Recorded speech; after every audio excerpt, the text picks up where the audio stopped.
Kebakaran di kawasan destinasi wisata ikonik Kampung Adat Sade Lombok menghanguskan 150 rumah dan membuat 700 kepala keluarga mengungsi. Kepulan asap pekat dan beberapa sisa titik api masih menyala di antara puing-puing bangunan yang hangus.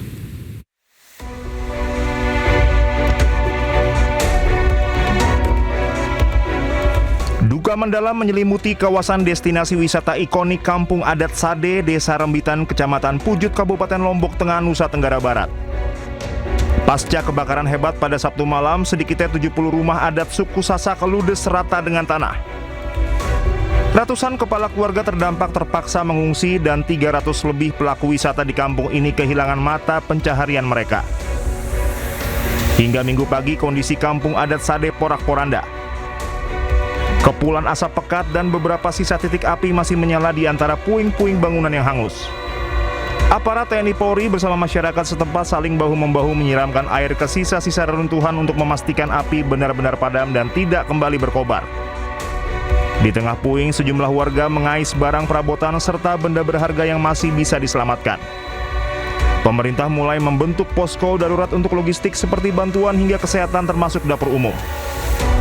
Kita harapkan pemerintah daerah, pemerintah provinsi maupun pusat dan tentunya dari CSR dari ITDC dan segala macam segera bisa membangun Sade. Karena dengan adanya musibah ini ada 320 pelaku wisata kami yang hari ini kehilangan lapangan pekerjaan. Warga sangat berharap bantuan segera menyasar para korban, baik berupa kebutuhan pokok, pakaian, tenda pengungsian, hingga langkah pemulihan kawasan cagar budaya ini. Pihak berwenang kini masih melakukan pendataan total kerugian material serta menyiagakan posko darurat di sekitar kawasan wisata Desa Adat Sade. Dari Lombok Tengah, Emma Widiawati Anyis melaporkan. Mengaku trauma, ribuan pengungsi gempa NTT memilih bertahan di posko pengungsian.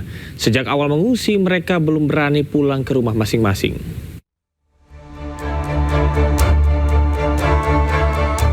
Lebih dari 1.300 pengungsi masih bertahan di tenda-tenda pengungsian di Gor Samador, Maumere, Kabupaten Sika, Nusa Tenggara Timur.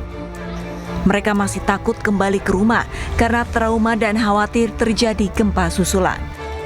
Salah satu pengungsi yang bertahan dari hari pertama adalah Yanti.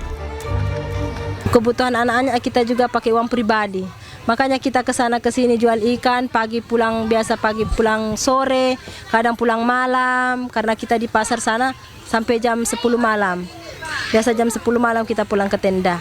Iya, belum berani pulang karena kita masih was-was, takutnya ada mana lagi kita ada anak bayi. Yanti dan pengungsi lainnya tetap beraktivitas bekerja sesuai profesinya masing-masing. Namun untuk bermalam, para pengungsi masih memilih tinggal di posko pengungsian. Sejak awal didirikan, posko di Gor Samador terus menerima bantuan dari berbagai pihak.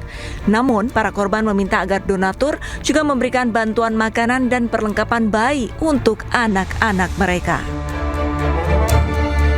Perlunya perhatian dari pemerintah terkait dengan seperti apa penanganannya nanti terhadap korban-korban gempa khususnya di Kabupaten Maumere ini, terlebih untuk kebutuhan pengungsi, kemudian juga untuk rehabilitasi dan juga mungkin pembangunan serta renovasi bagi rumah-rumah mereka yang hancur akibat gempa yang terjadi beberapa waktu lalu. Dari Kabupaten Maumere, Nusa Tenggara Timur, Muharlin Muhammad Hoirudin Anyis melaporkan. Sebanyak 2 ton bantuan siap diterbangkan ke daerah ND dan Maumere. Nantinya bantuan akan langsung didistribusikan ke daerah-daerah terdampak gempa. 2 pesawat ini akan berangkat menuju ke ND dan Maumere. Masing-masing pesawat membawa berat barang sekitar 1.000 atau 1 ton. Sehingga total pagi ini kita berangkatkan 2 ton menuju ke ND dan ke Maumere.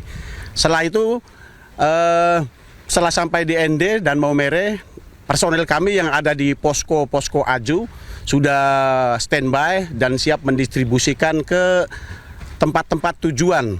Yang kami masukkan tujuan adalah sasaran atau lokasi-lokasi yang memang terdampak bencana atau gempa yang kemarin terjadi di Flores, kira-kira 7,7 skala Richter, dan ini lokasi ini memang kami pilih yang 4 rumah warga di Nagari Batu Taba, Kabupaten Agam, Sumatera Barat terbakar.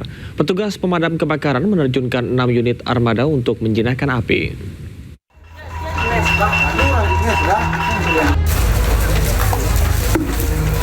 Kebakaran menghanguskan rumah warga di Jorong Sungai Rotan, Nagari Batu Taba, Kecamatan Ampe Angke, Kabupaten Agam, Sumatera Barat.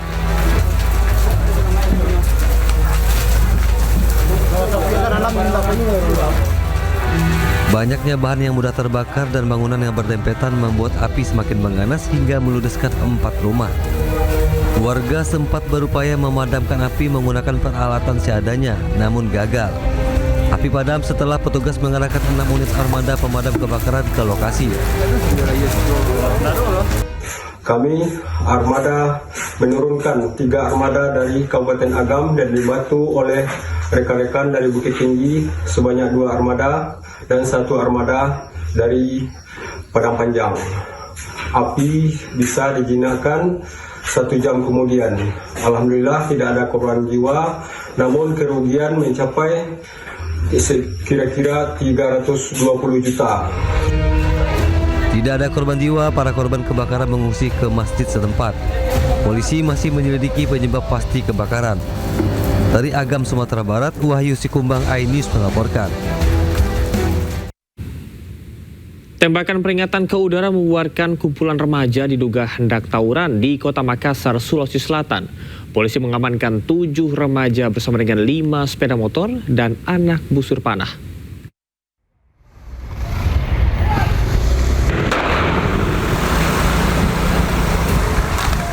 Polisi melepaskan tembakan peringatan ke udara untuk membubarkan kelompok pemuda yang diduga hendak melakukan tawuran di Jalan Rapocini, Kota Makassar, Sulawesi Selatan. Para remaja ini kocar-kacir menyelamatkan diri menghindari tangkapan petugas. Usai dilakukan penyisiran, polisi mengamankan 7 remaja. Polisi turut mengamankan senjata tajam jenis busur panah beserta 5 unit motor di lokasi. Pelaku bersama barang bukti dibawa ke Polsek Makassar guna diperiksa lebih lanjut. Sementara itu, untuk mencegah aksi susulan, polisi kini meningkatkan patroli di sekitar lokasi. Dari Makassar, Sulawesi Selatan, Sahrul Adiaksa, iNews melaporkan. Petugas Satpol PP Kecamatan Durensawit, Jakarta Timur bersama dengan petugas kepolisian dan TNI menggelar razia penyakit masyarakat. Dalam razia tersebut, petugas menyita ratusan botol minuman keras.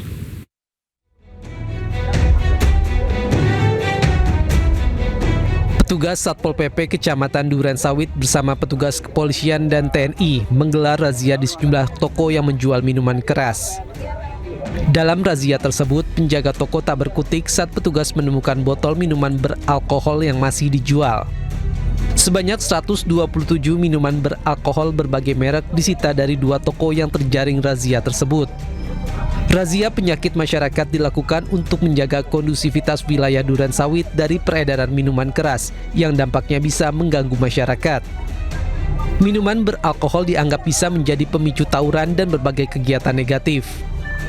Kita Satpol PP Kecamatan Durensawit, Jakarta Timur melakukan penertiban pekat, utamanya itu miras, yang mana sudah sangat meresahkan khususnya di warga Durensawit. Malam ini kita penertiban karena adanya temuan penjualan miras di salah satu toko kelontong, dan juga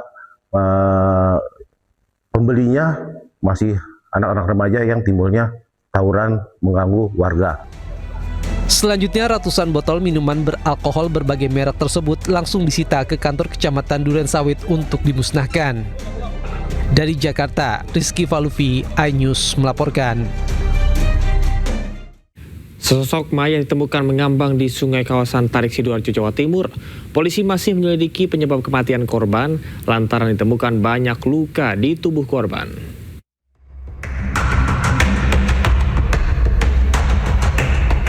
Warga desa Kedung Bacok, Tarik Sidoarjo digegerkan dengan penemuan sesosok mayat laki-laki mengapung di aliran sungai desa setempat. Korban pertama kali ditemukan warga yang sedang memancing. Diketahui korban bernama Muhammad Fahri Zahan, 28 tahun, warga desa Menturus, Kudu, Jombang. Petugas mengevakuasi korban dari dalam sungai. Diduga korban tewas dibunuh lantaran ditemukan banyak luka di tubuh korban. Untuk memastikan penyebab kematian, jasad korban dibawa polisi ke Rumah Sakit Bayangkara Pusdik Sabara Porong Sidoarjo untuk divisum. Kondisi korban pada saat itu terlentang, sedangkan di dalam sungai tersebut juga ditemukan sepeda motor Honda Vario Opel N6893 TIE. Nah, saat ini korban telah dibawa ke Rumah Sakit Pusdikasum untuk dilakukan visum. Aparat memasang garis polisi di lokasi sementara motor korban yang ditemukan warga dibawa ke Polsek Tarik Sidoarjo. Dari Sidoarjo, Jawa Timur, Pramono Putra, iNews melaporkan. Akibat berkendara dengan kecepatan tinggi, 2 angkutan umum di Depok, Jawa Barat beradu banteng. Akibatnya 1 sopir tewas.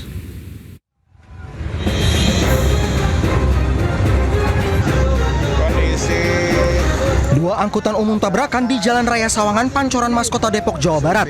Meninggal dunia. Akibat tabrakan ini salah satu angkot ringsek parah.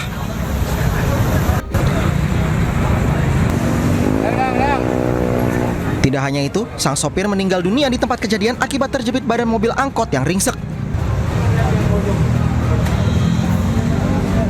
Dia dari Depok, langsung nganan aja, dianya nabrak saya. Berhenti saya. Kecepatannya emang kenceng, Bang? Kenceng. Abang bawa penumpang? Bawa. Selain 1 orang tewas, 2 diantaranya mengalami luka dan langsung dilarikan ke rumah sakit terdekat. Sementara insiden ini langsung ditangani pihak unit laka Satlantas Polres Metro Depok. Dari Depok, Jawa Barat, Yung Rizky, iNews melaporkan. Akibat jembatan ambruk, truk bermuatan pasir terjun ke sungai di Pandeglang, Banten. Karena tidak ada akses jalan lain, aktivitas warga pun menjadi lumpuh.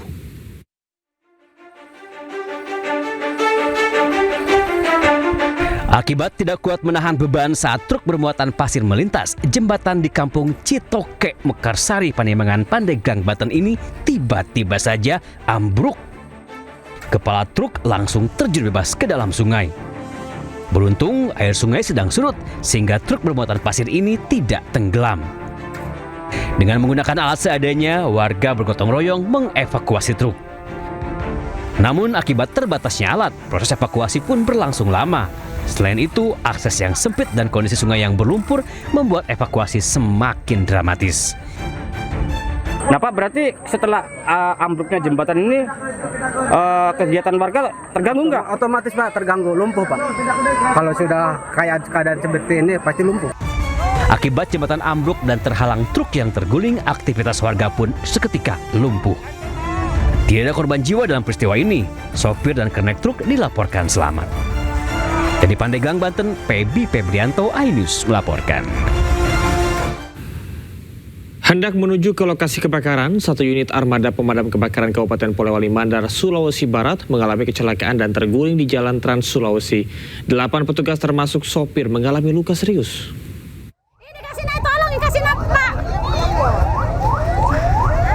Inilah detik-detik sejumlah personel damkar Polewali Mandar bergeletakan di badan jalan usai armada pemadam kebakaran yang mereka tumpangi terguling di Jalan Trans Sulawesi, Desa Tumpiling, Kecamatan Wonomulyo, Polewali Mandar, Minggu siang. Kecelakaan bermula saat petugas damkar menerima laporan kebakaran di wilayah Kecamatan Wonomulyo. Petugas kemudian berangkat menggunakan 2 unit armada yang melaju secara beriringan menuju lokasi kebakaran. Saat dalam perjalanan, salah satu armada damkar berusaha mendahului kendaraan di depannya. Namun sebuah mobil tiba-tiba berpindah jalur karena hendak mendahului kendaraan lain di depannya. Sopir damkar berusaha menghindar dan kehilangan kendali, terguling dan membuat sejumlah personel yang berada di atas armada terjatuh ke badan jalan. 7 personel mengalami luka-luka sedangkan sopir damkar mengeluhkan sesak di bagian dada akibat terhempas saat armada terguling. Di jalan kami mendapati musibah salah satu unit kami mengalami kecelakaan dan seluruh rekan teman-teman kami yang berada di belakang itu mengalami luka ringan, luka berat. Berapa orang personil kami ini ada 7 orang yang mengalami luka berat. Petugas telah melakukan olah tempat kejadian perkara serta memeriksa sejumlah saksi untuk mengetahui penyebab pasti kecelakaan. Polisi juga mengamankan mobil yang diduga terlibat dalam kecelakaan untuk kepentingan penyelidikan lebih lanjut. Dari Polewali Mandar, Sulawesi Barat, Huzair Zainal, iNews melaporkan. Kebakaran di kawasan destinasi wisata ikonik Kampung Adat Sade Lombok menghanguskan 150 rumah dan membuat 700 kepala keluarga mengungsi. Kepulan asap pekat dan beberapa sisa titik api masih menyala di antara puing-puing bangunan yang hangus.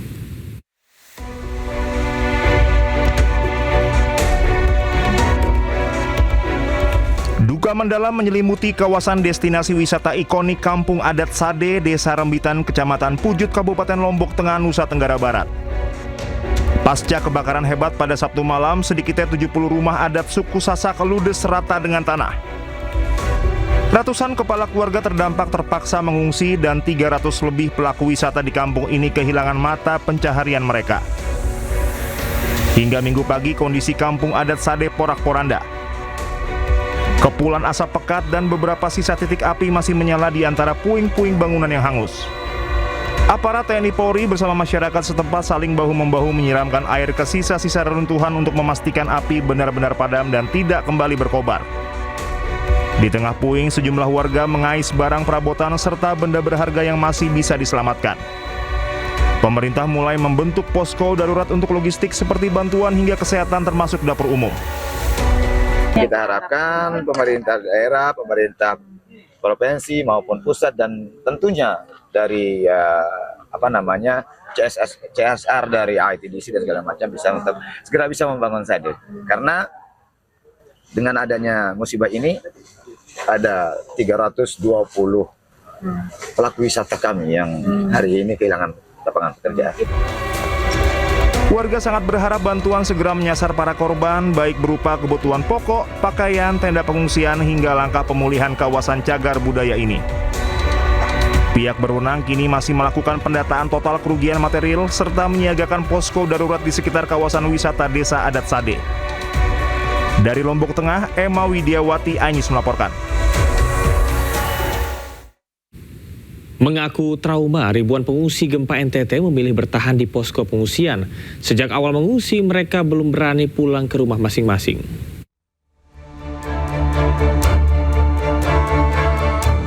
Lebih dari 1.300 pengungsi masih bertahan di tenda-tenda pengungsian di Gor Samador, Maumere, Kabupaten Sika, Nusa Tenggara Timur. Mereka masih takut kembali ke rumah karena trauma dan khawatir terjadi gempa susulan. Salah satu pengungsi yang bertahan dari hari pertama adalah Yanti. Kebutuhan anak-anak kita juga pakai uang pribadi. Makanya kita ke sana ke sini jual ikan, pagi pulang pulang sore, kadang pulang malam karena kita di pasar sana sampai jam 10 malam. Biasa jam 10 malam kita pulang ke tenda. Iya, belum berani pulang karena kita masih was-was, takutnya ada mana lagi kita ada anak bayi. Yanti dan pengungsi lainnya tetap beraktivitas bekerja sesuai profesinya masing-masing. Namun untuk bermalam, para pengungsi masih memilih tinggal di posko pengungsian. Sejak awal didirikan, posko di Gor Samador terus menerima bantuan dari berbagai pihak. Namun, para korban meminta agar donatur juga memberikan bantuan makanan dan perlengkapan bayi untuk anak-anak mereka. Perlunya perhatian dari pemerintah terkait dengan seperti apa penanganannya nanti terhadap korban-korban gempa khususnya di Kabupaten Maumere ini, terlebih untuk kebutuhan pengungsi, kemudian juga untuk rehabilitasi dan juga mungkin pembangunan serta renovasi bagi rumah-rumah mereka yang hancur akibat gempa yang terjadi beberapa waktu lalu. Dari Kabupaten Maumere, Nusa Tenggara Timur, Muharlin Muhammad Hoirudin, iNews melaporkan. Sebanyak 2 ton bantuan siap diterbangkan ke daerah ND dan Maumere. Nantinya bantuan akan langsung didistribusikan ke daerah-daerah terdampak gempa. 2 pesawat ini akan berangkat menuju ke ND dan Maumere. Masing-masing pesawat membawa berat barang sekitar 1.000 atau 1 ton, sehingga total pagi ini kita berangkatkan 2 ton menuju ke ND dan ke Maumere. Setelah itu, setelah sampai di ND dan Maumere, personel kami yang ada di posko Aju sudah standby dan siap mendistribusikan ke tempat-tempat tujuan. Yang kami masukkan tujuan adalah sasaran atau lokasi-lokasi yang memang terdampak bencana atau gempa yang kemarin terjadi di Flores, kira-kira 7,7 skala Richter, dan ini lokasi ini memang kami pilih. Badan Nasional Penanggulangan Bencana BNPB mencatat jumlah korban meninggal akibat gempa bumi yang melanda Nusa Tenggara Timur mencapai 91 jiwa. Angka ini bertambah 4 jiwa dibandingkan dengan data sehari sebelumnya. Saat ini, hingga pukul 16 waktu Indonesia bagian Barat, Minggu 23 Agustus 2026, jumlah korban meninggal sebanyak 91 jiwa atau bertambah 4 jiwa dari hari sebelumnya. Dengan rincian Manggarai 32 jiwa, Manggarai Timur 31 jiwa, Sika 6 jiwa, ND 2 jiwa, Manggarai Barat 1 jiwa, Nagekeo 14 jiwa, Ngada 5 jiwa. Adapun luka akibat gempa bumi ini sebanyak 1.286 jiwa.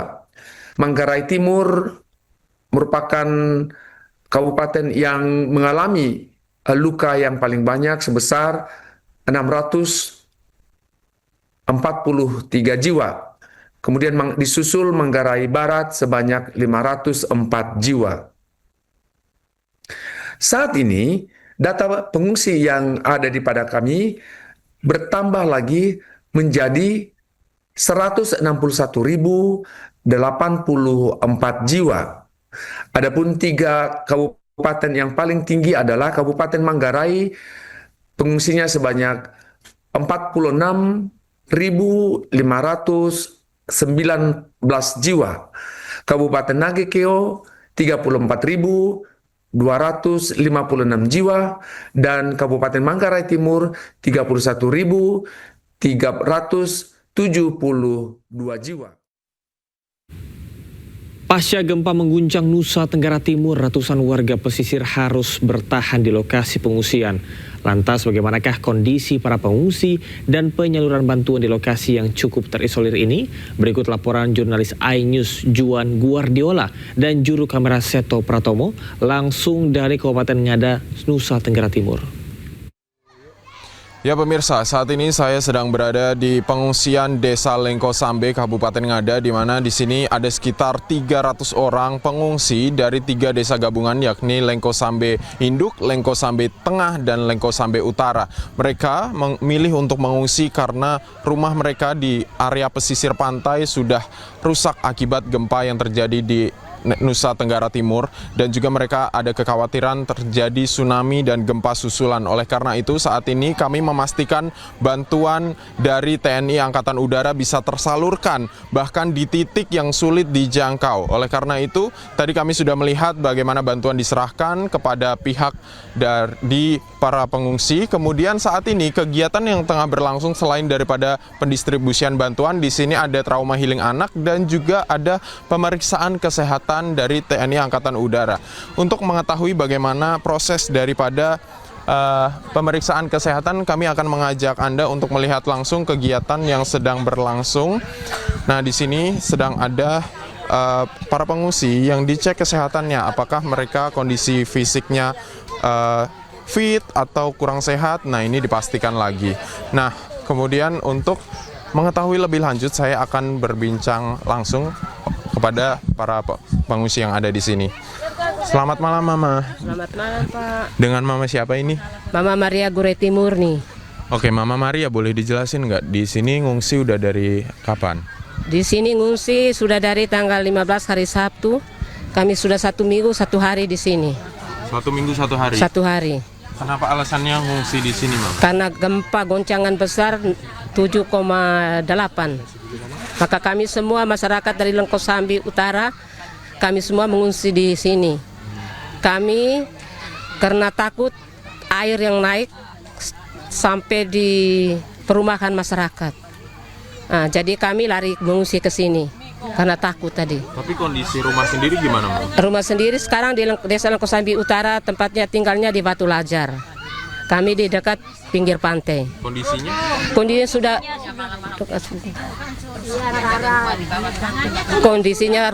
rumah mama sudah roboh semua, dan semua rumah masyarakat yang kalau Desa Lengkosambi Utara sudah roboh semua. Tapi keluarga gimana, Mama, di sini? Keluarga kami ikut semua ke sini. Semua warga yang dari Desa Lengkosambi Utara sudah semua kami mengungsi ke sini, ke Taman Kerahiman. Ya. Nah, kalau di sini kan sebenarnya sulit dijangkau secara darat ya, Mama, jauh dari pusat ya? Iya, jauh. Itu apakah sudah mendapatkan bantuan? Sudah mendapatkan bantuan. Apa itu? Yang pertama kunjungan dari PLEN dari Kabupaten Nagakeo. Terus yang kedua, hari keduanya terus dari Bapak Ganjar dari pusat, dari Jakarta, dari PDIP. Mereka datang dengan Ibu. Ya. Kalau sekarang ini bantuannya tadi dapat dari mana? Terus itu setelah dari Jakarta dari Bapak Ganjar, bantuannya dari Pemda ada, dari donatur-donatur lain yang dapat untuk sumbang untuk kami. Terus dari Bapak ini Tentara Angkatan Udara yang sumbangnya datangnya hari Jumat. Ya. Nah, jadi kira-kira kebutuhan apa sih yang dibutuhin Mama dan pengungsi lainnya di sini sebenarnya? Serang kami butuh kasur, selimut, dengan ini makanan tambahan yang sekarang kami kurangan. Kalau sayur-sayuran masih banyak. Ini yang kurang beras. Air bersih? Air bersih oke, masih. Itu tadi keterangan. Api kebakaran lahan gambut di Kabupaten Pelalawan Riau terus bertambah. Selain di Kecamatan Kerumutan, kebakaran hebat juga terjadi di lahan gambut yang berlokasi di ibu kota kabupaten. Waduh, kondisi api di kilo 12 semakin besar ini. Sudah semakin dekat ke jalannya, sekitar 30 meter, 20 meter lagi nih. Tim pemadam kebakaran dari perusahaan berjibaku memadamkan api yang melahap lahan gambut milik warga di Desa Rantau Baru, Kabupaten Pelalawan Riau. Dari Minggu siang hingga tengah malam, tim damkar berusaha menghambat gerak kobaran api yang melahap pohon sawit dan semak belukar. Petugas damkar memprediksi lahan yang terbakar sudah lebih dari 10 hektar. Luasnya lahan yang terbakar membuat tim damkar kewalahan memadamkan kobaran api. Di Rantau Baru, Bang. Kecamatan Pangkalan Kerinci kayaknya. Ini lahan siapa nih? Masyarakat ya, Bang. Lahan masyarakat. Ini ada berapa hektar nih terbakar nih? Anggaran 10 lah. 10 hektar ya? 10 hektar. Kurangnya personil dan sulitnya mendapatkan sumber air membuat kobaran api masih belum bisa dijinakan.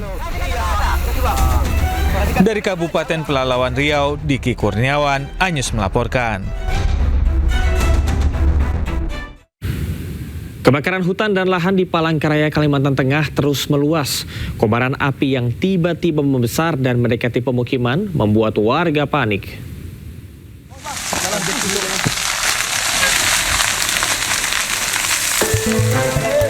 Di tengah musim kemarau, kebakaran hutan dan lahan di Palangkaraya, Kalimantan Tengah terus meluas pada Minggu malam.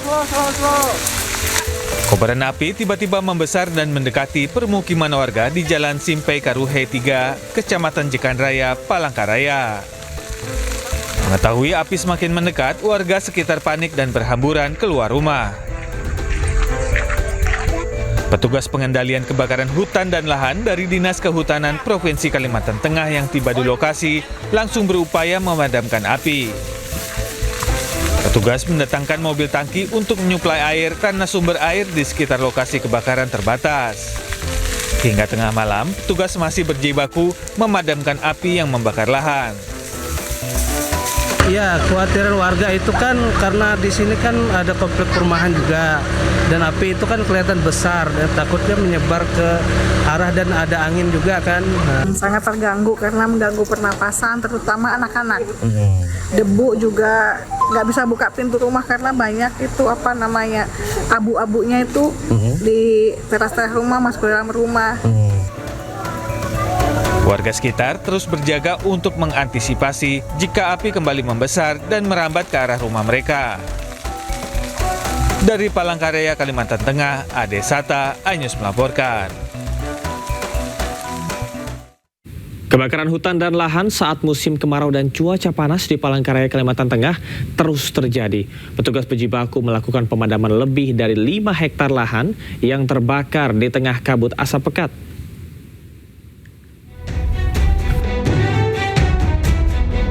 Sudah sepekan, kebakaran hutan dan lahan terjadi di Jalan Yosudarso, Palangkaraya, Kalimantan Tengah. Cuaca panas disertai hembusan angin kencang membuat kobaran api terus menjalar dan menghanguskan sekitar lebih dari 5 hektar lahan, termasuk kebun sawit dan jagung milik warga. Tim Damkar Hutla Dinas Kehutanan Provinsi Kalimantan Tengah bersama aparat Satbrimob Polda Kalimantan Tengah diterjunkan ke lokasi. Petugas Perjibaku melakukan pemadaman di tengah asap pekat yang menyelimuti kawasan lahan yang terbakar. Upaya pemadaman berlangsung cukup lama karena terkendala sumber air. Petugas terpaksa menggunakan sumber bor milik warga agar bisa terus melakukan pemadaman. Petugas menduga kebakaran lahan terjadi akibat ulah oknum yang tidak bertanggung jawab membuka lahan dengan cara dibakar. Ya, untuk kendala yang pastinya sumber air, Pak. Karena kemarau sudah panjang. Ini pun kami menggunakan sumber bor warga untuk makai airnya kan. Jadi alhamdulillah untuk sumber bor aman. Akibat kebakaran lahan ini, kabut asap menyelimuti kawasan Jalan Yosudarso, ujung Palangkaraya, mengganggu jarak pandang. Dari Palangkaraya, Kalimantan Tengah, Ade Sata, iNews melaporkan. Warga di Palangkaraya, Kalimantan Tengah menggelar sholat istisqa atau sholat meminta hujan Minggu pagi. Doa bersama digelar di tengah karhutla dan kabut asap yang masih melanda sejumlah wilayah.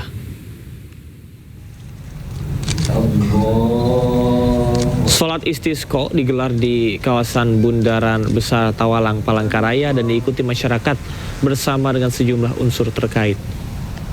Mereka memanjatkan doa agar hujan segera turun dan membantu mengatasi karhutla. Di sisi lain, upaya pemadaman karhutla terus dilakukan Satgas, baik melalui operasi darat maupun dukungan helikopter waterbombing. Hujan diharapkan dapat membantu memadamkan api dan mengurangi kabut asap.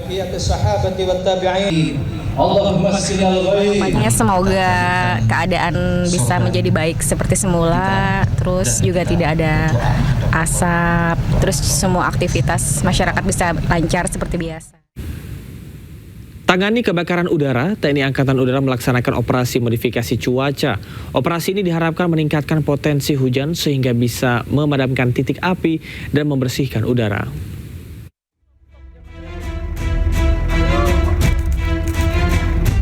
Dengan menggunakan pesawat Kasa NC-212, TNI Angkatan Udara menjalankan misi modifikasi cuaca di wilayah Ibu Kota Nusantara IKN. Tahap pertama, pesawat membawa 800 kg garam NaCl untuk disemai pada wilayah dengan jarak 10 hingga 25 mil dari IKN. Penyemaian dilakukan di sejumlah titik yang telah ditentukan mencakup wilayah sektor utara hingga barat laut IKN dengan mempertimbangkan perkembangan awan dan kondisi cuaca di sepanjang jalur penerbangan. Operasi modifikasi cuaca ini dilaksanakan TNI Angkatan Udara berkoordinasi dengan BMKG Pusat, BNPB Provinsi Kalimantan Timur, dan Otorita Ibu Kota Nusantara. Diharapkan dengan modifikasi cuaca ini bisa segera meningkatkan potensi hujan sehingga bisa memadamkan titik-titik api kebakaran serta membersihkan udara dari kabut asap. Kebakaran lahan terus melanda Taman Nasional Waikambas, Lampung Timur, Lampung sejak Jumat siang.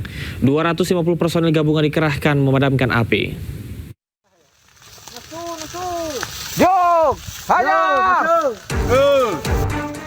Api pertama kali terlihat pada Jumat siang kemarin sekitar pukul 13.00 di wilayah Brajes, Lebah. Api kemudian merambat dan membakar lahan hingga seluas 673 hektar. Akses jalan yang sulit dan terbatasnya sumber air menjadi kendala petugas di lapangan. Kini, petugas gabungan masih berjibaku memadamkan api di kawasan Taman Nasional Waikambas, Lampung Timur. Dan saya yakin ini bukan kebakaran, tapi mungkin dibakar, baik sengaja maupun kelalaian. Ya, kalau kelalaian pun harus kita cari, walaupun kelalaian, dan itu kita proses untuk sebagai efek jerak. Dugaan sementara, kebakaran dipicu aktivitas pemburu liar, namun dugaan tersebut masih didalami polisi. Dari Lampung Timur, Lampung, Tinus Ristanto, iNews melaporkan. Terbakar selama 2 hari, titik api baru kembali muncul di Taman Nasional Waikambas, Lampung Timur, Lampung. Kali ini api melalap lahan gambut yang berada di wilayah Desa Brajaluhur, Kecamatan Braja Selebah, Kabupaten Lampung Timur. Api dilaporkan muncul di titik baru sekitar pukul 10 pagi tadi dan terus membesar dikarenakan kencangnya hembusan angin serta lahan yang juga didominasi oleh tanaman kering. Ratusan personil gabungan diterjunkan. Proses pemadaman mengalami kesulitan lantaran lokasi yang sulit dijangkau dan harus menyeberangi sungai, sehingga mobil pemadam tak dapat masuk ke dalam lokasi.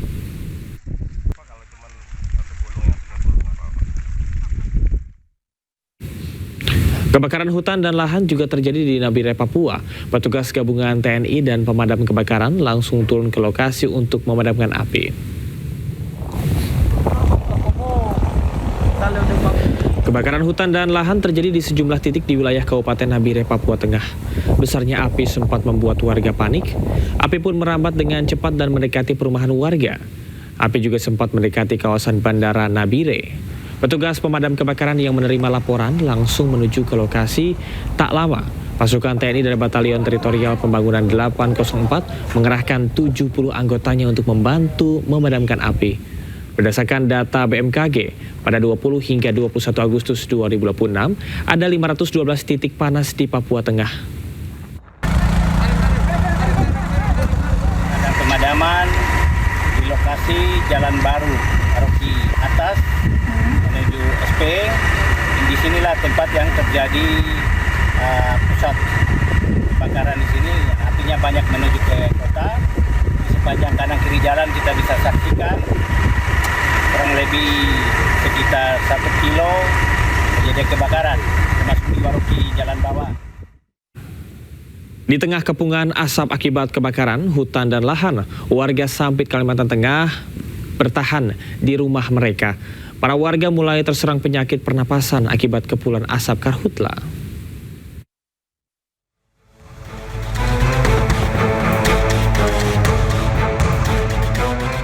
Bertahan hidup di tengah kobaran api dan kepungan kabut asap tebal dialami warga di Jalan Kaca Piring Barat Sampit, Kabupaten Kota Waringin Timur, Kalimantan Tengah.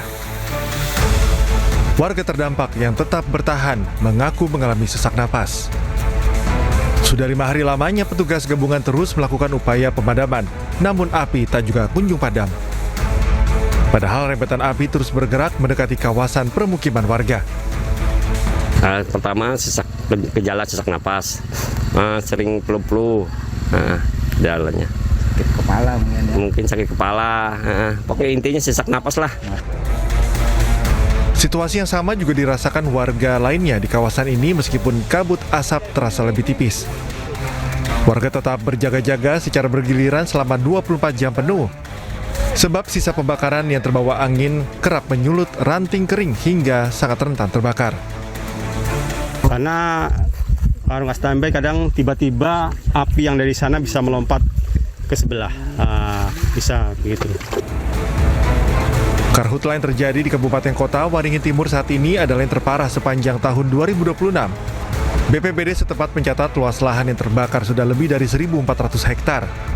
Luasan itu dipastikan akan terus bertambah mengingat karhutla masih terus terjadi dan titik-titik baru semakin bertambah.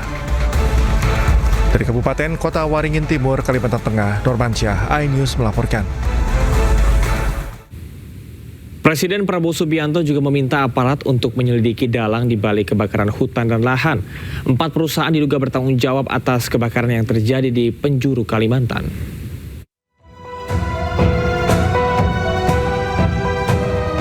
Kebakaran hutan dan lahan di Kalimantan terus meluas. Di Palangkaraya, kebakaran semakin mendekati rumah warga.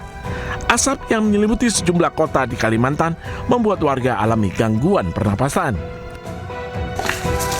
Pemerintah pun langsung bergerak untuk mencari dalang di balik kebakaran hutan. Hasilnya, 2 orang yang diduga sebagai pelaku pembakar lahan di Palangkaraya ditangkap polisi. Saat ini yang sedang kita lakukan melakukan pemadaman sekaligus juga melakukan penyelidikan investigasi terkait dengan peristiwa ini. Ini beberapa nama juga kita amankan. Sementara itu, dalam rapat koordinasi yang digelar di Kalimantan Barat, Presiden Prabowo Subianto meminta untuk menindak tegas seluruh pihak yang terlibat dalam kebakaran hutan. Saat ini, ada 4 korporasi di Kalimantan Barat yang diduga terlibat. Bila mana ditemukan ada tindak-tindak pidana yang memang melanggar dan menyebabkan terjadinya kebakaran, itu harus ditindak baik perorangan maupun korporasi-korporasi. Tadi dilaporkan ada 4 korporasi yang sedang dalam proses penyelidikannya. Nantinya, bila diputuskan bersalah, pemerintah akan mencabut izin perusahaan. Sementara bagi perorangan, sanksi pidana dengan maksimal 9 tahun penjara menanti pelaku pembakaran. Tim Liputan iNews melaporkan. Barreskrim Polri menetapkan 72 tersangka kebakaran lahan dan hutan di 9 provinsi. Selain itu juga sudah diterbitkan 89 laporan polisi di 9 polda. Kami telah menerbitkan kurang lebih 89 laporan polisi yang tersebar di 9 polda, yang mana semua kami laksanakan kegiatan tersebut. Kami asistensi untuk memastikan bahwa proses penyelidikan dan penyidikan itu berlangsung secara profesional tentunya. Yang pertama adalah Polda Riau, rekan-rekan sekalian, Polda Kalbar, Polda Sumsel, Polda Jambi, Polda Kalteng, Polda Kalsel, Polda Kaltim, Polda Aceh, dan Polda Kaltara. Ke-9 polda ini telah melaksanakan kegiatan proses penyelidikan dan penyidikan dengan jumlah tersangka kurang lebih yang sudah ditetapkan adalah 72 orang tersangka perorangan, yang mana proses penyelidikan dan penyidikan tersebut adalah melakukan penyelidikan dan penyidikan di titik-titik api yang terjadi di lapangan. Setelah tadi ada hotspot, kemudian dicek, ternyata benar ada kebakaran, dan kebakaran itu patut diduga adanya kesengajaan pembakaran oleh pihak-pihak ataupun orang-orang yang ada di lokasi. Menteri Dalam Negeri Tito Karnavian menerbitkan instruksi khusus kepada kepala daerah dalam rangka menekan angka kebakaran hutan dan lahan yang terjadi belakangan ini. Mendagri menegaskan larangan total bagi siapapun untuk membuka lahan dengan cara membakar.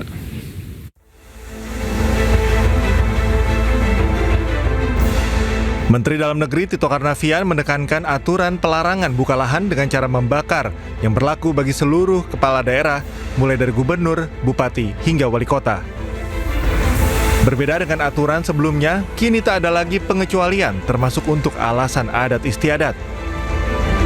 Tito menyampaikan bahwa instruksi ini sudah diterbitkan pada 22 Agustus 2026. Instruksi ini juga selaras dengan instruksi yang dikeluarkan oleh Menteri Lingkungan Hidup. Pada pelaku pembakaran, saya sudah mengeluarkan instruksi Mendagri nomor 1 tahun 2026 yang intinya adalah melarang kepada kepala daerah, ya, bupati, gubernur, wali kota, melarang pembukaan lahan dengan cara membakar tanpa kecuali. Kalau kemarin kan ada kecuali masalah adat itu, sekarang tanpa kecuali. Ini kan situasi darurat, situasi darurat yang kita juga harus extraordinary, ya, diskresi kita harus lakukan. Tito juga mengungkap strategi pemerintah dalam menghadapi karhutla. Di antaranya melakukan lokalisir dan pemadaman cepat pada lahan yang sudah terbakar dengan memobilisasi kekuatan dari berbagai kementerian. Tim Liputan iNews melaporkan. Sementara itu, Istana membantah adanya isu pengusaha Andi Syamsuddin Arsyad atau Haji Isam ditunjuk menjadi koordinator menangani kebakaran hutan dan lahan. Pemerintah memang meminta semua pihak membantu penanganan karhutla, namun tidak ada penunjukan khusus ke Haji Isam. Tidak ada. Tidak benar itu. Tidak benar itu. Tidak benar. Jadi itu cuma Mas ya, isu aja ya Mas ya. Enggak, siapa yang memutuskan isunya Di media sosial itu kan sampai trending gitu. Tapi ya memang nggak ada. Medsos kan banyak trending, tapi kan belum tentu itu yang benar itu lah jadi masalah. Oke, bahwa semua pihak diminta ikut membantu, ya. Tapi kalau menjadi koordinator ya, itu tidak kan. Kewenangannya bukan di situ.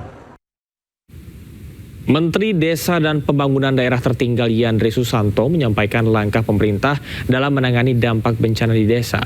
Pemerintah kini mulai memetakan kerusakan dan kondisi warga terdampak.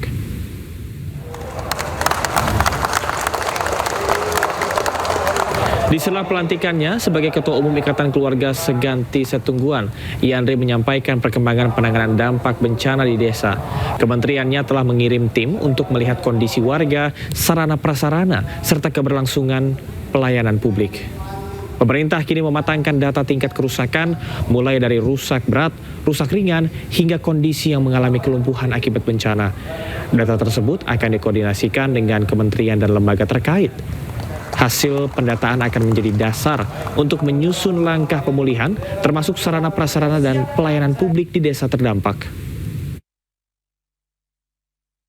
Kementerian Desa itu pasca bencananya, karena kalau sedang daruratan kan ada BNPB, ada PU dan kementerian terkait yang lainnya. Tentu sekarang kami juga sudah kirim tim untuk melihat terutama yang ada di desa-desa, bagaimana dampak bencana itu dengan warga di desa, termasuk sarana prasarananya, keberlangsungan pelayanan publik di desa, itu sedang kita matangkan. Nanti biasanya kami akan melakukan koordinasi lintas sektor. PT PLN Energi Primer Indonesia menandatangani perjanjian kerjasama dengan Kementerian Desa dan Pembangunan Daerah Tertinggal. Kerjasama ini mendorong desa untuk terlibat dalam rantai pasok energi biomasa.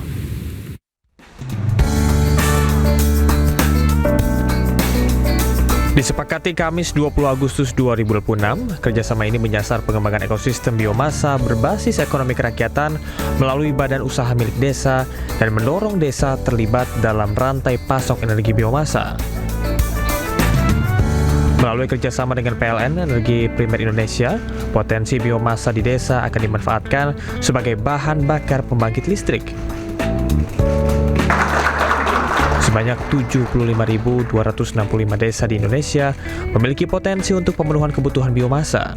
Sejumlah desa di Jawa Tengah, diantaranya Lumbir dan Blora, disebut telah memulai kerjasama. Ketahui bahwa 75.262 desa itu sangat punya banyak potensi untuk memenuhi kebutuhan energi yang dibutuhkan oleh PLN EPI dalam bentuk biomasa. Di sanalah banyak sumber-sumber yang bisa dimanfaatkan. Dari PLN EPI sebenarnya kita sudah massively ya. Jadi sekarang itu di PLN EPI itu perlibatan UMKM masyarakat desa sebenarnya sudah kita mulai, karena hampir semua pasokan biomass yang sudah kita deploy di 52 titik pembangkit tenaga uap kita di seluruh Indonesia itu membuka celah untuk keterlibatan masyarakat desa secara langsung. Kerjasama ini juga membuka peluang BUMDes menjadi mitra dalam pembangunan hub dan fasilitas produksi biomasa. Dari Jakarta, Dias Triawan, iNews melaporkan. Pemirsa, seorang perempuan pencuri sepeda motor tertangkap basah sedang membawa kabur motor hasil curiannya di Kabupaten Lamongan. Pelaku sempat menjadi bulan-bulanan warga sebelum diamankan oleh pihak polisian.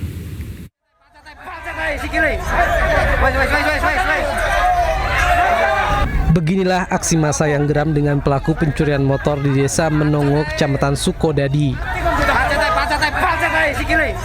Pelaku seorang wanita warga Kerembangan, Surabaya. Setelah diamankan warga, pelaku sempat menjadi bulan-bulanan warga sebelum diamankan polisi ke Mapolsek Sukodadi. Menurut keterangan saksi, pelaku bersama seorang temannya sedang mendorong motor hasil curian. Saksi yang mengetahui motor tersebut milik warga akhirnya mengejar pelaku. Pelaku pembawa motor korban berhasil diamankan, sementara satu pelaku berhasil kabur. Tadi saya itu di depan rumah, terus saya lihat itu sepeda itu diposting. Nah, saya kan hafal sepeda itu punya keponakan saya. Akhirnya saya kejar, kemudian saya pepet, kemudian yang posting itu tadi langsung kabur. Jadi itu 2 orang, Mas? 2 orang. Laki-laki semua apa cewek-cewek? Laki-laki sama perempuan. Untuk menghindari amukan warga yang marah, pelaku kemudian diamankan polisi ke Mapolsek Sukodadi. Saat diinterogasi, pelaku bersama temannya sudah 3 kali melakukan pencurian kendaraan bermotor. Dari Lamongan, Jawa Timur, Abdul Wahid, iNews melaporkan. Pemirsa, pasangan suami istri menjadi korban penjamretan di Kabupaten Bekasi, Jawa Barat. Akibatnya korban mengalami kerugian 50 juta rupiah.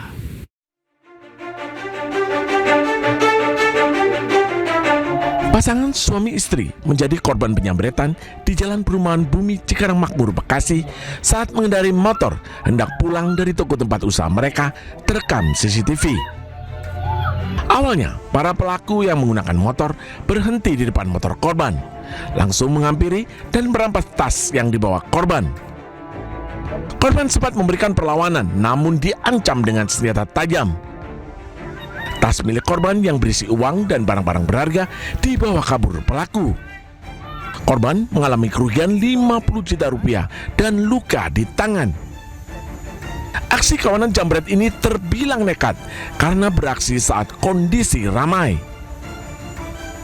Saat saya kunci itu, istri lagi ngobrol dulu lah sama istri, ngasih bebek. Begitu saya selesai, dia nyebrang buat itu kan. Begitu kejadian itu, gak lama motor itu, si penjamret itu langsung masuk, posisinya langsung udah di depannya itu, tarik-tarikan. Berapa orang juga pelaku, Pak? 2 orang pelakunya. Pasca kejadian, korban langsung melaporkan peristiwa ini ke Polsek Cikarang Selatan. Dari Kabupaten Bekasi, Jawa Barat, Didit Junaidi, iNews melaporkan. Pemirsa, Rektor Universitas Jenderal Sudirman Profesor Ahmad Sodik dan juga 5 orang lainnya ditahan KPK terkait dengan penerimaan mahasiswa baru. Uang ratusan juta rupiah disita diduga sebagai pelicin.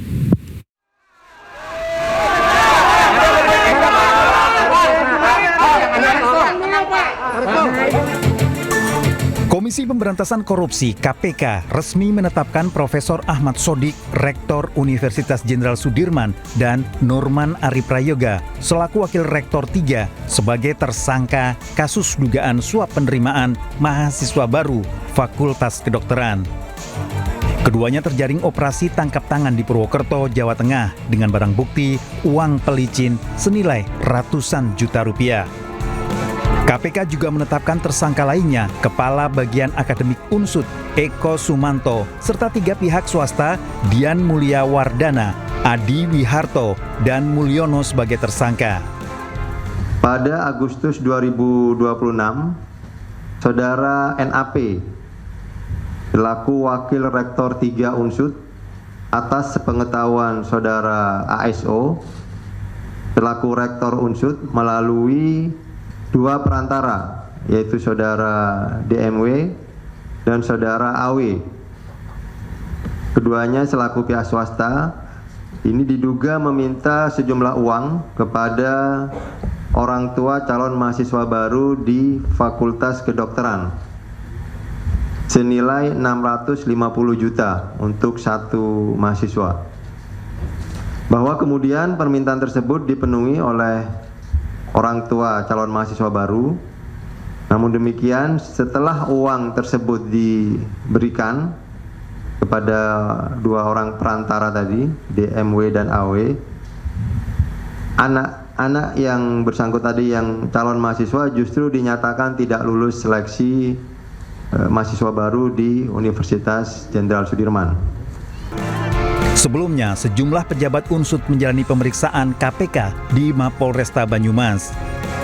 KPK juga memeriksa sejumlah orang dari luar Universitas Jenderal Sudirman.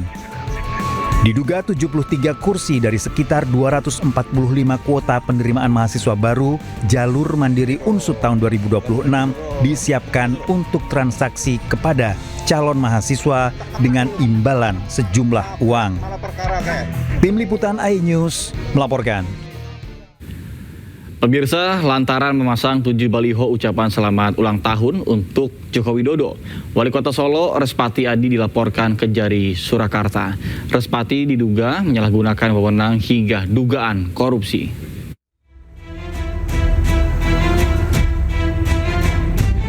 Curiga ada penyalahgunaan wewenang dan tindak pidana korupsi dalam pemasangan baliho ucapan selamat ulang tahun untuk Joko Widodo. Dua warga Solo, Budi Kuswanto dan Tri Sabto, melaporkan Wali Kota Solo Respati Adi ke Kejari Solo. Dalam laporannya, pelapor mempertanyakan baliho bergambar Jokowi yang dipasang menggunakan reklame milik Pemkot Solo. Pelapor juga mempermasalahkan sumber dana yang digunakan yang berpotensi memunculkan korupsi dan kerugian negara. Laporan tersebut adalah menanyakan sumber dana, di mana pemasangan baliho ini Bapak Wali Kota itu menggunakan dana APBD atau dana pribadi, di mana pemasangan baliho selamat ulang tahun Bapak Jokowi itu menggunakan logo pemerintah. Bapak Wali Kota juga bisa segera dipanggil oleh Kejaksaan untuk dimintai keterangan dan menjelaskan sumber dana tersebut. Menanggapi laporan terkait dirinya, Wali Kota Solo Respati Adi mengaku salah dan mempersilahkan Kejari untuk memeriksa dirinya. Iya, tentunya kami menghormati prosesnya, kita akan mengikuti dan kita akan sesuaikan dengan ketentuan yang berlaku. Kita hormati. Sementara itu, Mut Kejari Solo, penanganan perkara baliho Jokowi telah ditingkatkan dari tahap pengumpulan data dan bahan keterangan ke tahap penyelidikan. Setelah ditelaah, kemudian kita saran dari tim penelaah dilakukan pengumpulan data dan bahan keterangan oleh Intel dan sudah dilakukan pool data pool paket. Artinya kita sudah ada bahan.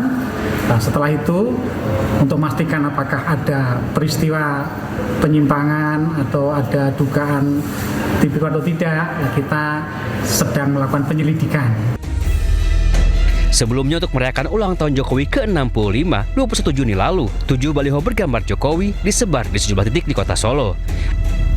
Belakangan terkuak titik reklame yang digunakan milik Pemkot Solo. Pelapor curiga ada dugaan penyalahgunaan kewenangan dan korupsi di balik 7 baliho bergambar Joko Widodo tersebut. Tim Liputan iNews melaporkan.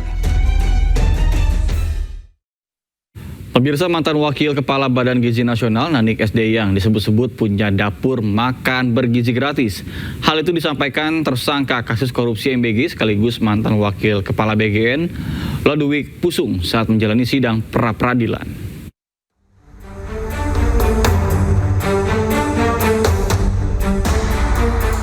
Tersangka kasus korupsi MBG sekaligus mantan Wakil Kepala Badan Gizi Nasional Lodewijk Pusung mengungkap mantan Wakil Kepala BGN Nanik Sdeang memiliki dapur MBG. Bahkan menurut Lodewijk, Nanik kerap berkomunikasi dengannya sambil mencatut nama Presiden Prabowo. Hal ini diungkap Lodewijk saat menjalani sidang pra-peradilan di Pengadilan Negeri Jakarta Pusat Kamis lalu. Lodewijk menyebut informasi ini perlu diketahui publik agar duduk perkara ini menjadi lebih terang. Namun sebelum itu, kalau saya menjelaskan ini, Ibu Nanik itu juga punya dapur. Dia setiap Sabtu telepon saya waktu itu, dan dia gunakan itu namanya Pak Presiden. Ini punya Pak Presiden, ini begini, Presiden. Ya, saya harus bicara apa saya di sini sehingga jelas, ya, biar jelas semuanya ini. Jadi sebenarnya mungkin Pak Presiden yang bisa saya jelaskan. Terima kasih ya. Lodewijk Pusung mengajukan pra-peradilan ke Pengadilan Negeri Jakarta Pusat karena menilai serangkaian tindakan paksa Kejaksaan Agung dalam kasus dugaan korupsi MBG tidak sah secara hukum. Sebelumnya, Kejagung menetapkan 7 orang tersangka dalam korupsi tata kelola MBG, termasuk Lodewijk dan mantan Kepala BGN Dadan Hindayana. Sementara itu, mantan Wakil Kepala BGN Nanik Sdeang mengundurkan diri pada akhir Juli lalu dengan alasan kesehatan. Nanik juga belum memberikan konfirmasi terkait pernyataan mantan koleganya di persidangan pra-peradilan. Tim Liputan iNews melaporkan. Pemirsa, ratusan warga berebut air cucian pusaka dalam tradisi siraman panjang di Keraton Kesepuhan Cirebon, Jawa Barat. Warga percaya air tersebut memiliki khasiat baik untuk kesehatan maupun sebagai sarana pengobatan.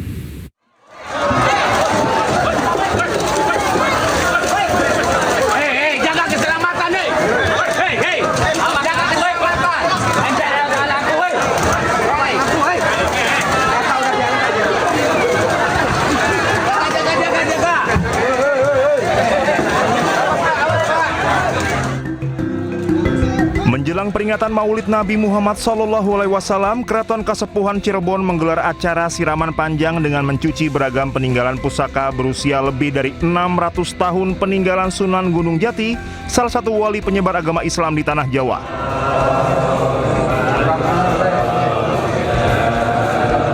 Masyarakat yang hadir berlomba-lomba mendapatkan sisa air cucian ini. Warga percaya air siraman panjang dapat mendatangkan berkah. Selain menjadi ritual sakral, acara ini juga menjadi simbol kebersihan dan penyucian diri sekaligus bentuk penghormatan dan kecintaan masyarakat Cirebon terhadap Nabi Muhammad SAW.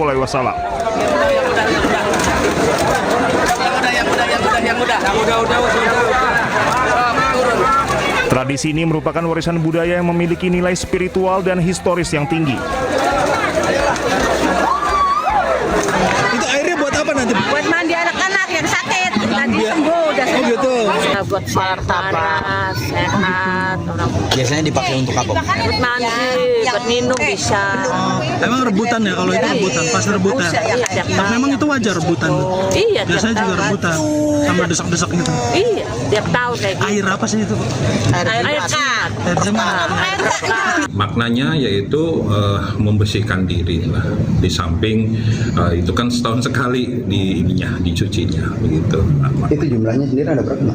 Tadi jumlahnya kalau untuk piring tapsi itu 7 yang menandakan kelahiran anak manusia itu dari hari Senin sampai Minggu, dan juga ada piring pengiring 38, ada gucikong itu 2, dan untuk botol untuk minyak mawar itu ada 2. Semua benda-benda tadi itu peninggalan dari zaman siapa dan kira-kira usianya berapa, Pak? Benda-benda tadi itu adalah peninggalan dari Sunan Jati, kurang lebih usianya hampir 6 abad.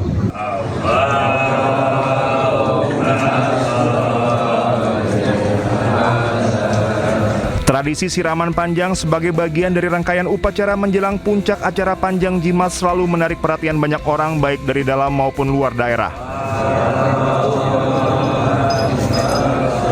Tradisi ini menjadi pengingat bahwa Islam di Nusantara memiliki sejarah yang panjang dan kaya akan budaya yang hingga kini masih terjaga dengan baik. Dari Cirebon, Jawa Barat, Mahardika Anyus melaporkan. Pemirsa, Persatuan Umat Buddha Indonesia atau Permabudi menggelar musyawarah nasional ketiga. Kegiatan ini menjadi momentum konsolidasi umat Buddha untuk memberikan dampak positif bagi masyarakat.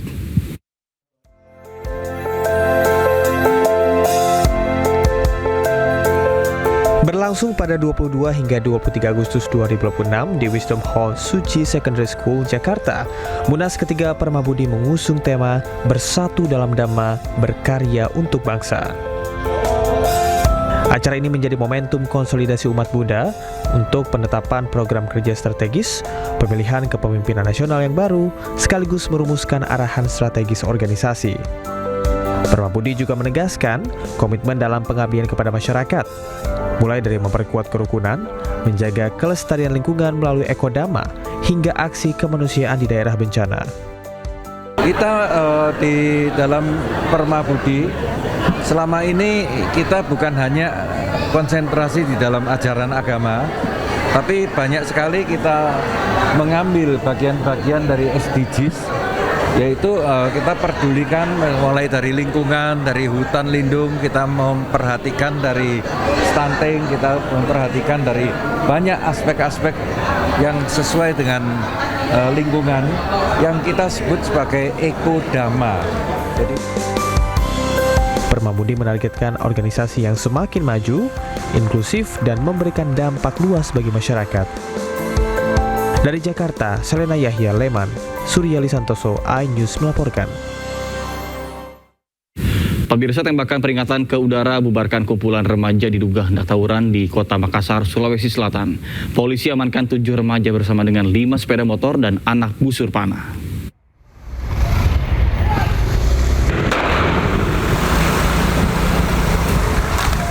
Polisi melepaskan tembakan peringatan ke udara untuk membubarkan kelompok pemuda yang diduga hendak melakukan tawuran di Jalan Rapocini, Kota Makassar, Sulawesi Selatan.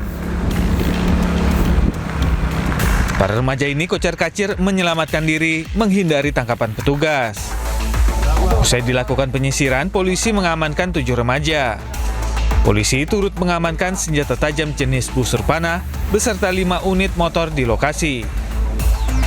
Pelaku bersama barang bukti dibawa ke Polsek Makassar guna diperiksa lebih lanjut. Sementara itu, untuk mencegah aksi susulan, polisi kini meningkatkan patroli di sekitar lokasi. Dari Makassar, Sulawesi Selatan, Sahrul Adiaksa, iNews melaporkan. Pemirsa, 4 rumah warga di Nagari Batu Taba, Kabupaten Agam, Sumatera Barat terbakar. Polisi masih selidiki penyebab dari kebakaran.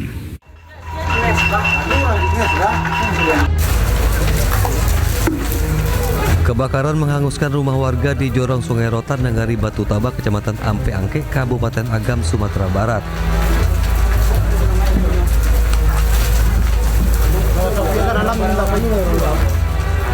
Banyaknya bahan yang mudah terbakar dan bangunan yang berdempetan membuat api semakin mengganas hingga meludeskan 4 rumah. Warga sempat berupaya memadamkan api menggunakan peralatan seadanya, namun gagal. Api padam setelah petugas mengerahkan 6 unit armada pemadam kebakaran ke lokasi. Kami armada menurunkan 3 armada dari Kabupaten Agam dan dibantu oleh rekan-rekan dari Bukit Tinggi sebanyak 2 armada dan 1 armada dari Padang Panjang. Api bisa dijinakkan 1 jam kemudian. Alhamdulillah tidak ada korban jiwa, namun kerugian mencapai kira-kira 320 juta. Tidak ada korban jiwa, para korban kebakaran mengungsi ke masjid setempat. Polisi masih menyelidiki penyebab pasti kebakaran. Dari Agam, Sumatera Barat, Wahyu Sikumbang, iNews melaporkan. Pemirsa, 2 bangunan gereja di Cianjur, Jawa Barat terbakar. Kebakaran diduga akibat konsleting listrik.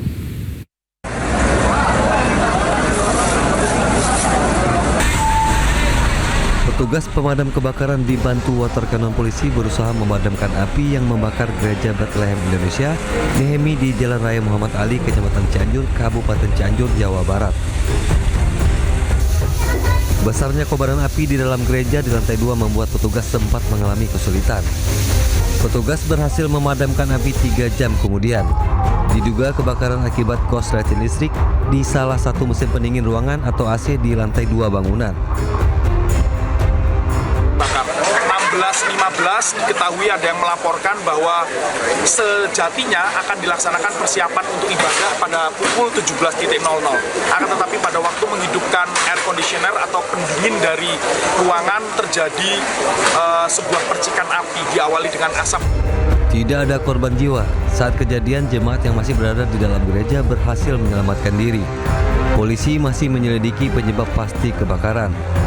Dari Cianjur, Jawa Barat, Muhammad Andi Ihsan, iNews melaporkan.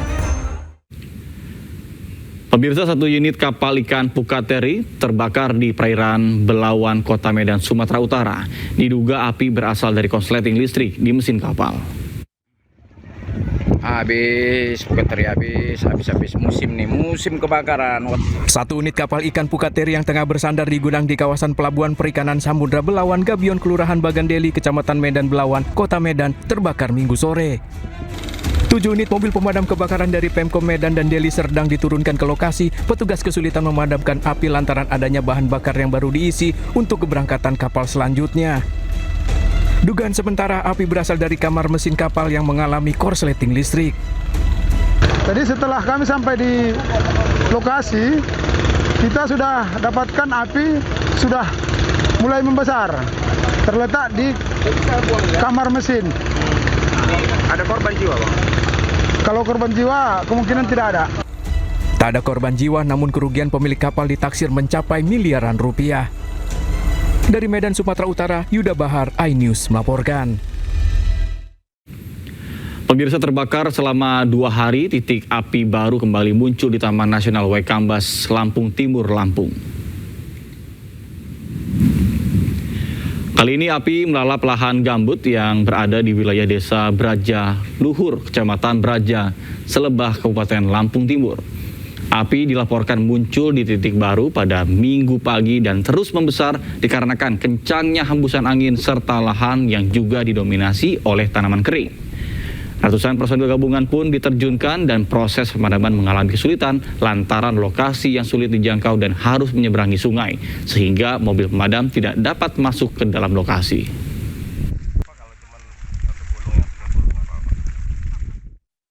Sementara itu pemirsa, kebakaran hutan dan lahan juga terjadi di Nabire, Papua. Petugas gabungan TNI dan pemadam kebakaran langsung turun ke lokasi untuk memadamkan api. Kebakaran hutan dan lahan terjadi di sejumlah titik di wilayah Kabupaten Nabire, Papua Tengah. Api merambat dengan cepat dan juga mendekati perumahan warga. Api juga sempat mendekati kawasan Bandara Nabire. Pasukan TNI dari Batalion Teritorial Pembangunan 804 mengerahkan 70 anggotanya untuk membantu pemadaman api. Berdasarkan data BMKG, pada 20 hingga 21 Agustus 2026, ada 512 titik panas di Papua Tengah.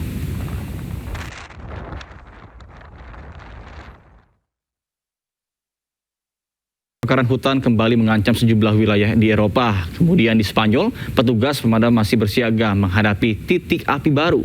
Sementara di Serbia, kebakaran besar melanda cagar alam Deli Blatska, Paskara hingga memicu pengerahan bantuan internasional.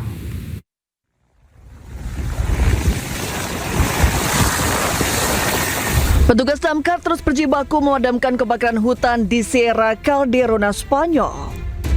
Api melalap jutaan pohon dan dilaporkan telah membakar sekitar 423 hektar lahan hutan di Sierra Calderona. Sementara penyebab kebakaran diduga akibat sambaran petir. Pemerintah Spanyol telah mengerahkan 280 petugas damkar dan pesawat untuk memadamkan kebakaran hutan. Namun medan yang curam dan angin kencang mempersulit upaya pemadaman. Hingga 19 Agustus, hampir 297.000 hektar hutan dan lahan telah terbakar di seluruh Spanyol. Pemerintah masih meningkatkan kewaspadaan menghadapi kondisi yang rentan terhadap kebakaran setelah musim panas yang kering. Akibat kebakaran ini, sedikitnya 1.000 orang dievakuasi dari kota Gatova di Valencia, Spanyol. Tim darurat militer dikerahkan untuk membantu penduduk meninggalkan rumah mereka.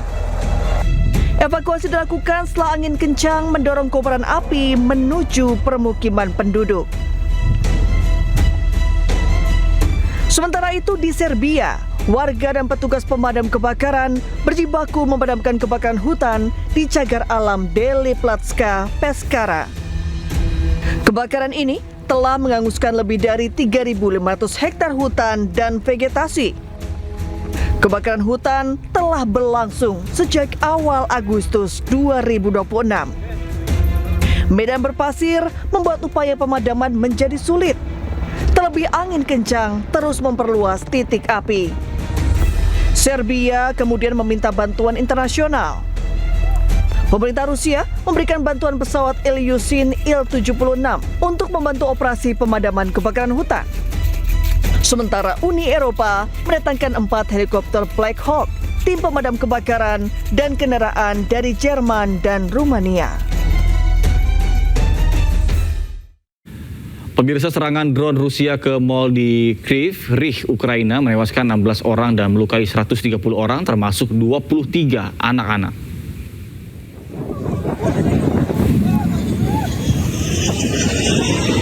Inilah momen saat drone kamikaze Rusia menghantam pusat perbelanjaan di kota Kryvyi Rih, Ukraina, 21 Agustus yang lalu. Dua serangan beruntun ini menargetkan kampung halaman Presiden Ukraina, Volodymyr Zelensky. Serangan kedua drone terjadi 1,5 jam setelah serangan drone pertama. Serangan kedua ini terjadi saat para medis dan juga polisi bekerja menyelamatkan sejumlah korban. Serangan drone Rusia ini terjadi sehari usai ledakan misil dan drone Rusia menewaskan 16 orang di Kiev.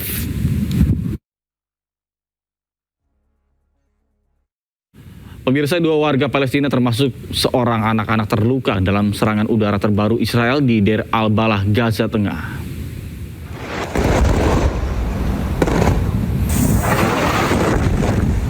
Serangan udara Israel kembali menghantam kawasan Deir al-Balah, Gaza Tengah, Palestina pada hari Sabtu. Serangan memicu kebakaran dan juga menyebabkan warga panik dan menjauhi area terdampak. Akibat serangan, 2 warga Palestina dilaporkan terluka, termasuk seorang anak. Keduanya segera dievakuasi ke Rumah Sakit Al-Aqsa untuk mendapatkan perawatan medis.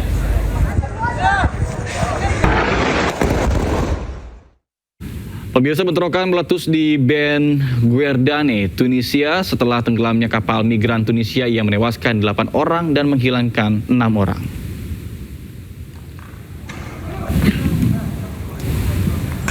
Polisi menembakkan gas air mata saat kerusuhan pecah di kota Ben Guerdane. Sementara itu, para pengunjuk rasa membalas dengan melempar barang, memblokir jalan, dan juga membakar kayu. Sebelumnya, sebuah perahu migran yang membawa sekitar 15 orang tenggelam di lepas pantai saat menuju ke Italia.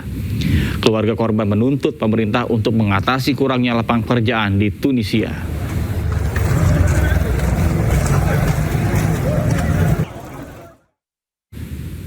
Seorang pria berkostum Spider-Man menghajar aktivis sayap kanan Jake Lang saat kampanye di Minnesota, Amerika Serikat. Aksi protes di luar balai kota Minneapolis berubah kacau usai aktivis anti-Semit dan juga anti-Muslim Jake Lang dan kelompoknya tiba dengan 2 kendaraan. Kerumunan pengunjuk rasa tandingan kemudian mengelilingi truk pick-up-nya. Kemudian tidak lama kemudian, seorang demonstran berkostum Spider-Man menyerang Jake Lang dan juga rekan-rekannya. Polisi pun berusaha untuk menjaga ketertiban dengan menangkap sejumlah orang termasuk Jake Lang dan juga kelompoknya.